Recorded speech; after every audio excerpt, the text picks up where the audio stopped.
ले आ दुनिया को मेरे कदमों में रख, नहीं होना मैंने मुतासिर। नहीं चाहिए मुझे इज्जत, नहीं चाहिए मुझे शोहरत, नहीं चाहिए मुझे वो दौलत जिसमें अल्लाह रब्बुल इज्जत नाराज हो और मेरी दुनिया बन जाए, मेरी दुनिया संवर जाए, मेरा नफ्स ठंडा हो जाए। हर इंसान के अंदर ये शऊर मौजूद है, आपके अंदर भी है। जब भी आपको गुनाहों पर उकसाया जाए, अल्लाह की नाफरमानी पे उकसाया जाए, आप मत आए शैतान की बातों में। औज़ु बिल्लाहि मिनश शैतानिर रजीम पढ़ लिया करें, बस बात खत्म। ये कुरान की आयतें आपका साथ देंगी, नॉलेज गेन करें अपना। बेवकूफ वही लोग बनते हैं जिनके पास इल्म नहीं होता, शऊर नहीं होता। आपके पास अगर इल्म आ जाए, आप अगर जिंदगी के मामले में थोड़ा सा सीरियस हो जाएं, तो सोचें शैतान को कितनी मेहनत करनी पड़ेगी आपको गुमराह करने के लिए। हम कहते हैं हमें अल्लाह की याद नहीं आती, हम कहते हैं अल्लाह की इबादत करना मुश्किल है। ना ना, कोई मुश्किल नहीं है। जिस दिन लोगों के असल चेहरे हमारे सामने आएंगे ना, और जिस दिन ये दुनिया अपनी हकीकतों के साथ हमारे सामने आएगी, उस दिन सिर्फ अल्लाह ही याद आएगा, बाकी किसी चीज का ध्यान नहीं रहेगा। फिर मुसल्ले भी बिछ जाएंगे, वो कुरान जिसे हमने बहुत ऊंची जगह पे रखा हुआ है वो भी हाथों में आ जाएगा, और ये हाथ जो अल्लाह के सामने आज उठ नहीं पा रहे, ये भी उठ जाएंगे। बस जरा सी वो अकड़ टूटने दो जो मेरे अंदर है, उन ख्वाहिशों को दम तोड़ने दो जिन ख्वाहिशों ने मुझे घेरा हुआ है, और उन लोगों को असल चेहरों के साथ सामने आने दो जिन लोगों पर हम अंधा यकीन करके अपने रब को भुला बैठे। अपना सारा टाइम इन लोगों को दे रहे हैं, लेकिन अल्लाह को पुकारना मुश्किल, बुलाना मुश्किल, महसूस करना मुश्किल, याद करना मुश्किल। किसी को भी इस बात का अंदाजा नहीं है कि तुम किन हालात से गुजर रहे हो। तुम्हारे अंदर जो शोर चल रहा है किसी को सुनाई नहीं दे रहा ना, लेकिन तुम स्टिल ढूंढ रहे हो किसी ऐसे शख्स को, किसी ऐसी पर्सनालिटी को जो तुम्हें जाने, तुम्हें समझे।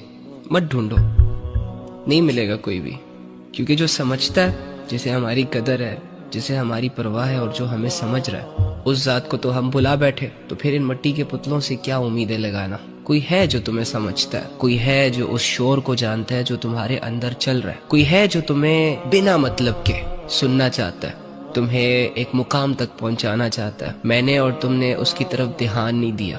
अल्लाह की जो दोस्ती होती है ना, वो हर मतलब से पाक होती है। अल्लाह रब्बुल इज्जत हमसे बदले में कुछ नहीं लेते कि ठीक है तुम्हारे 100-200 मसले मैं हल करूंगा, लेकिन बदले में तुम्हें ये करना होगा। ना ना। और जहां तक इबादत की बात है, तो वो तो उसने तुम्हारे भले के लिए तुम पर फर्ज की। देखो, नाच गा के भी जिंदगी गुजर जाएगी, गुनाहों में भी गुजर जाएगी, गफलतों में भी गुजर जाएगी, नाफरमानियों में भी गुजर जाएगी। गुजर तो जाएगी ना, रुकेगी तो नहीं।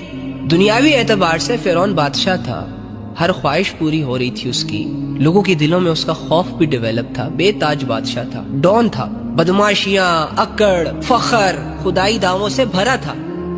मरा ना, खत्म हुई ना उसकी बादशाहत, टूटी ना उसकी अकड़, छिन गया ना उससे वो सब कुछ जिसकी वजह से वो खुदा को नहीं मान रहा था, जिसकी वजह से वो गुरूर और तकब्बुर और मनमानी जिंदगी गुजार रहा था। तो आजकल जो फिरौन मौजूद है ना, इन्होंने भी हमेशा नहीं रहना, इन्होंने भी जाना है, और नेक लोगों ने भी मर जाना। ये आपकी जिंदगी बदल सकता है। इसे उठाएं और स्टार्ट करें लिखना। सुबह आंख खोलने से लेकर रात को आंख बंद करने तक तुम क्या करते हो लिखो। कम से कम मरने से पहले वो जिंदगी जो तुम्हें दिखाई जाएगी, उस जिंदगी का एक दिन अपने हाथों से लिखो। वो अमालनामा जिसमें तुम्हारी छोटी सी छोटी बात, छोटी सी छोटी सोच, छोटे से छोटा अमल भी लिखा जा रहा है, और मरने के बाद तुम्हारे सामने आने वाला है उस अमालनामे का कुछ हिस्सा। जीते जी इसके जरिए से अपने ही हाथों से किसी कॉपी पर या किसी पेज पर उतारो, लिखो अपने अमाल, अपनी एक्टिविटीज, अपनी सोच, और लिखने के बाद सोचो कि अब इसमें अल्लाह की फर्माबरदारी कितनी है और अल्लाह की नाफरमानियां कितनी है। काफिर और मुशरिक तो इसलिए अपनी आखिरत नहीं बना सकते क्योंकि उनके पास तो वो ईमान ही नहीं है जिससे आखिरत बनती है। लेकिन कितना बड़ा बेवकूफ है वो इंसान जिसने ये ला इलाहा इल्लल्लाह मुहम्मद रसूलुल्लाह पढ़ा हो, जिसके पास वो दौलत हो जिसके इस्तेमाल से आखिरत की इनफिनिट लाइफ बनती है, संवरती है। उसके बावजूद वो 2-4 गुनाहों की वजह से नफ्स और हवस की बातों में आकर अपनी आखिरत को इर्रेलेवेंट समझे, गैर जरूरी समझे, और वो मेहनत ना करे, वो अमल ना करे, वो इल्म ना हासिल करे जिससे एक मुसलमान की आखिरत बनती है। कितना बड़ा बेवकूफ है। और इसे बेवकूफ बनाया किसने? नफ्स اور شیطان نے۔ اگر تو یہ چاہتا ہے کہ تیرا یہ در بدر بھٹکنا بند ہو جائے، وہ سکون جو تو پیسوں میں، عزتوں میں، شہرتوں میں اور لوگوں کے چہروں میں ڈھونڈ رہا ہے، اگر تو چاہتا ہے کہ تیرے دل کو، تیری زندگی کو سکون کے کچھ پل ملے، تو آ اپنے اس رب کے پاس جو تجھے بار بار اپنی طرف بلا رہا ہے۔ تیری غفلتوں، تیرے گناہوں، تیری بغاوتوں کے باوجود وہ یہ چاہتا ہے کہ تو اس کا ہو جائے۔ پڑھ اپنے رب کو، سمجھ اپنے رب کو۔ ایک بہت بڑی ذات ہے جو تجھ سے اگنور ہو رہی ہے، ایک بہت بڑا رہبر ہے جس پر تو بھروسہ نہیں کر پا رہا، تو اس سے بہت محبت کرتا ہے۔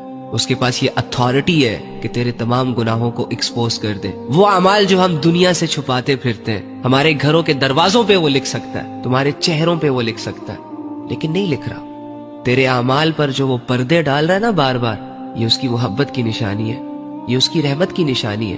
تو بھی تھک جا، رک جا، کب تک کرے گا؟ آ میری جان اپنے رب کے پاس۔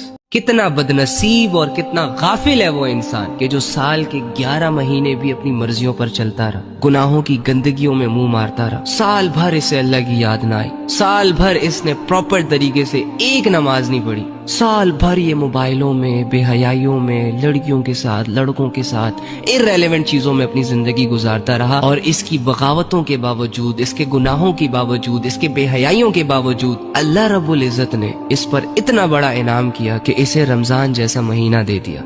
اسے وہ مہینہ دے دیا کہ جس مہینے میں اللہ رب العزت نہ جانے کتنے لوگوں کو جہنم کی گہرائیوں سے نکالتے ہیں اور جنت میں ڈال دیتے ہیں، کتنے بڑے بڑے مشرکوں کو، کافروں کو، غافلوں کو، گنہگاروں کو ہدایت دیتے ہیں، ایک آنسو پر انسان کے 60، 70، 80، 90، 100 سال کے گناہوں کو معاف کر دیتے ہیں۔ میرے بھائیوں اور میری بہنوں، اس دنیا کی زندگی کو نا بہت سوچ سمجھ کے گزارے۔ امیجن کریں کہ اللہ رب العزت بے نیاز ہے، معاف کرنے والے ہیں، چھوٹے چھوٹے گناہوں کو تو یوں ہی معاف کر دیتے ہیں، بڑے بڑے گناہوں کو بھی معاف کر دیتے ہیں، شرک جیسے گناہ کو بھی معاف کر دیتا ہے اگر بندہ توبہ کرے۔